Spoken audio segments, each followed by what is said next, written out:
반갑습니다 구독자님들. 8월 20일에 인사드립니다. 투자 포인트를 쉽게 알려드리는 고 팀장입니다.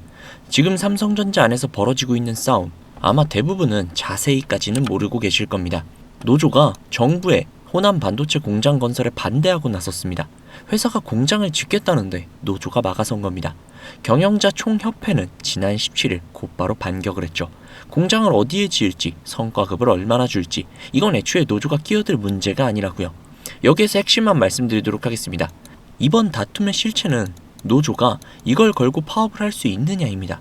지금이 어떤 시기입니까? 메모리 값이 역대 최고를 찍고 있고 만들기만 하면 족족 팔리는 국면입니다.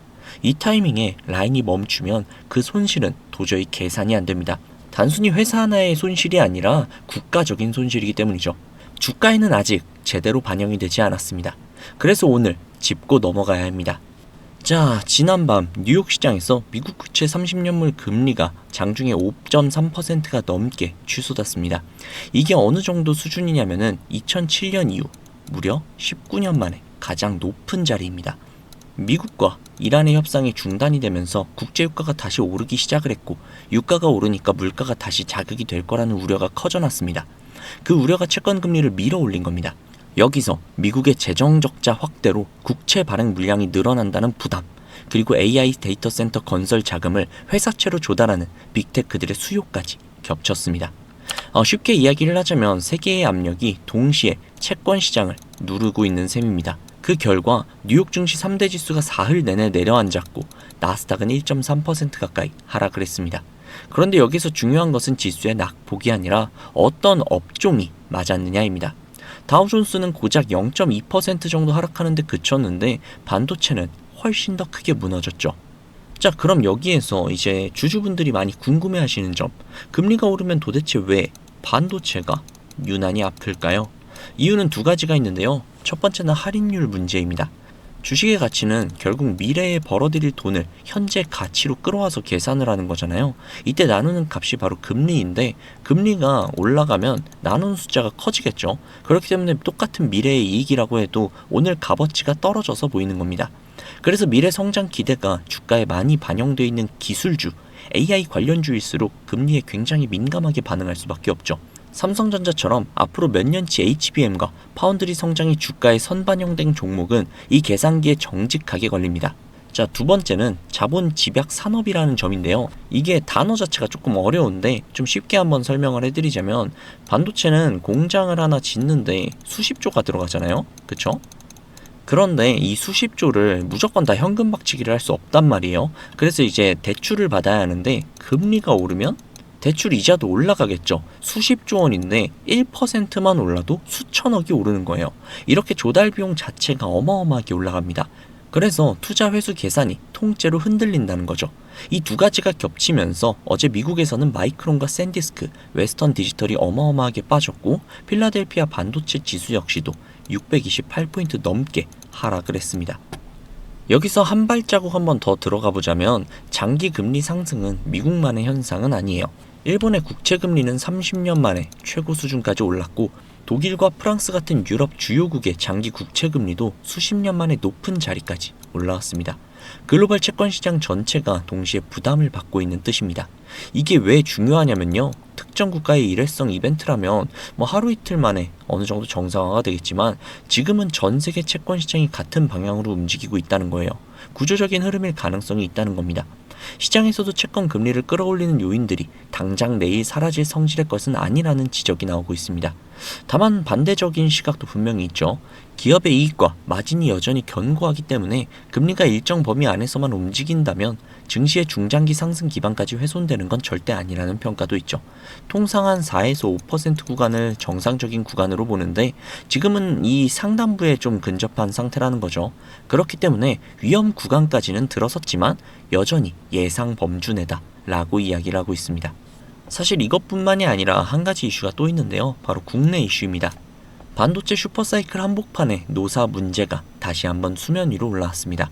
한국경영자 총협회가 지난 17일 경영계 제언을 내놨는데요. 성과 배분 요구와 관련된 내용이었죠. 정당한 요구인지 아닌지는 좀 더 뜯어봐야겠지만 적어도 우리 투자자들의 입장에서는 그리 좋은 소식은 아닌 게 분명합니다. 그러나 충분히 합의가 될 수 있는 내용인 만큼 시간이 조금 필요해 보입니다. 자, 그렇다면 투자자의 입장에서 현재의 상황들 어떻게 봐야 할까요?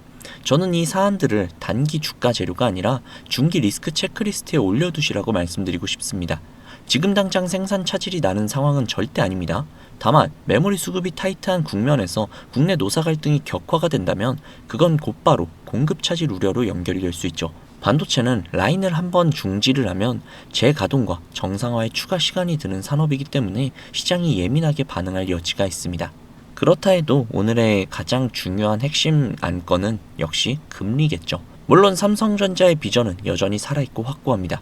지금 당장의 하락에 우울해지실 게 아니라 우리가 삼성전자의 미래를 보고 투자했듯 여전히 존재하는 굳건한 비전을 믿어보시고 지켜보시는 게 더 좋은 판단일 것 같습니다. 자, 그러면 이렇게 생각하시는 분들이 계실 수도 있어요. 현재의 상황이 나아지고 있으니 무조건 지금부터 원금까지 버티면 되는 게 아니냐 라고요. 물론 완전히 틀린 말은 아닙니다. 그러나 정답이라고 말하기도 어렵죠. 왜냐면 우리의 자금은 한정적이기 때문입니다. 우리가 몇십억, 몇백억, 몇천억의 자산가라면 아무런 상관이 없으나 우리는 외인들과 기관들처럼 몇십, 몇백, 몇천억의 자산가들이 절대 아니잖아요. 그렇기 때문에 솔직히 싸움이 되지 않습니다. 우리가 이렇게 돈 많은 세력들, 외인들을 상대하기 위해서는요, 반드시 이들의 의도를 파악을 해야지만 우리가 돈을 벌 수 있다는 겁니다. 아무리 좋은 종목이라고 해도요, 매일 오르기만 할 수 있습니까? 그렇기 때문에 이 외인들은요, 항상 주가의 상승과 하락, 즉 등락을 이용을 해서 수익을 만들어내는 거거든요. 그래서 우리도 이들과 똑같이 등락을 이용한 매매를 통해서 수익을 극대화해야 된다라는 겁니다. 이렇게 등락을 통한 매매만 잘 해도요, 남들이 3%가량 수익을 볼 때 구독자님들은 15%, 20% 그 이상이 계좌에 찍혀 있을 겁니다. 그리고 남들이 20% 정도의 수익을 벌어갈 때 우리는 계좌에 100%, 200%가 찍혀 있는 거예요. 그래서 제가 이렇게 타점을 잡고 말씀을 드리면 꼭 이렇게 말씀을 하시는 분들도 계세요.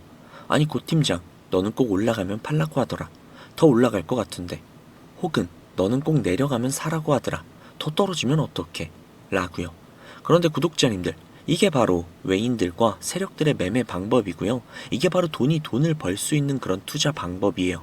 작년부터 꾸준히 방송을 놓치지 않고 따라오시는 분들은 수익을 많이 가져가고 있다. 정말 너무너무 고맙다. 이렇게 연락을 주세요. 그런데 최근에 속상한 연락도 종종 오는데요. 무슨 연락이냐면 방송을 늦게 봤다고 지금 사도 되냐고 라고 물어보세요. 이거 될까요?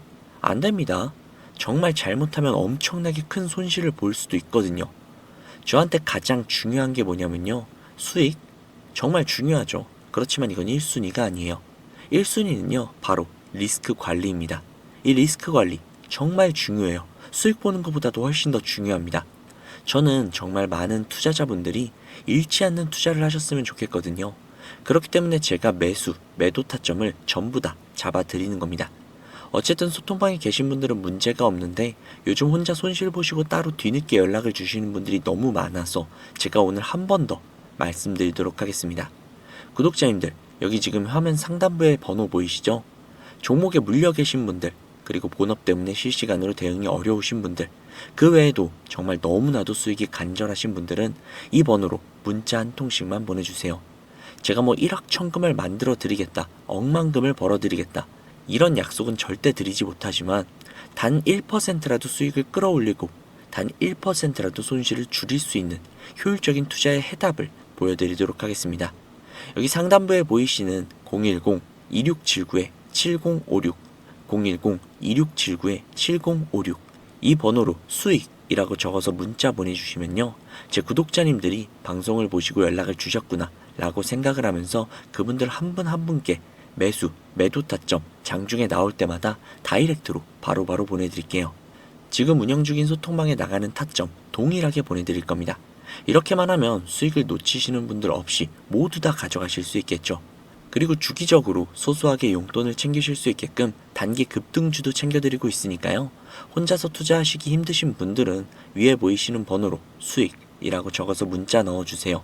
하루 이틀 정도 한번 문자 받아보시고 뭐 수익이 좀 별로라던가 아니면 좀 취향에 맞지 않는다면 그냥 번호 차단하셔도 됩니다. 대신에 좀 수익이 잘 난다면요, 제 채널의 구독 그리고 영상의 좋아요 좀 부탁드릴게요. 그리고 제가 이렇게 많은 분들에게 수익을 내드리고 있다 보니 종종 선물 같은 거 이렇게 보내주시거든요. 뭐 기프티콘 같은 거. 그런데 제가 좀 난감한 게 제가 사실 커피를 못 마셔요. 그래서 제가 너무너무 감사하지만 그냥 마음만 받도록 하겠습니다. 저는 뭐 대가성으로 따로 바라는 건 없고요. 그냥 제 채널의 구독, 그리고 영상의 좋아요. 이거면 만족하니까요.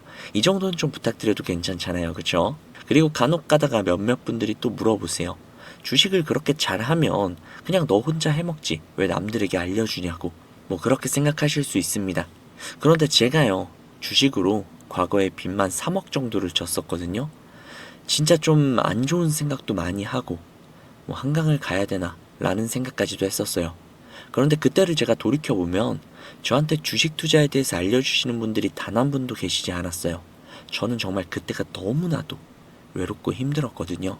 그래서 제가 이제 유튜브 영상을 촬영을 시작하면서 저 같은 분들이 없기를 바라는 마음으로 도와드리고 있는 겁니다. 제가 늘 말씀드리죠. 주식은 혼자 투자하면 정말 너무 외롭고 너무너무 힘들어요. 선생님도 필요하고 함께 갈 수 있는 동료들도 필요하죠. 그러니까 구독자님들 절대로 혼자 투자하지 마세요. 제가 꼭 도와드리도록 하겠습니다. 만약에 문자 보내주시는 게 조금 불편하시거나 아니면 종목뿐만이 아니라 시황이나 다음으로 올라갈 섹터 혹은 여러분들이 궁금하신 내용들이 있으시면요. 영상 하단에 더보기란에 링크가 하나 있을 거예요. 그 링크를 누르셔서 원하시는 내용을 클릭하신 다음 해당 내용 받아가셔도 되니까요. 너무 부담 갖지 마시고 천천히 수익 가져가셨으면 좋겠습니다. 자, 오늘 영상은 여기까지고요. 다음 영상에서 더 좋은 정보 그리고 더 알기 쉬운 분석으로 찾아뵙도록 하겠습니다. 지금까지 고 팀장이었습니다. 감사합니다.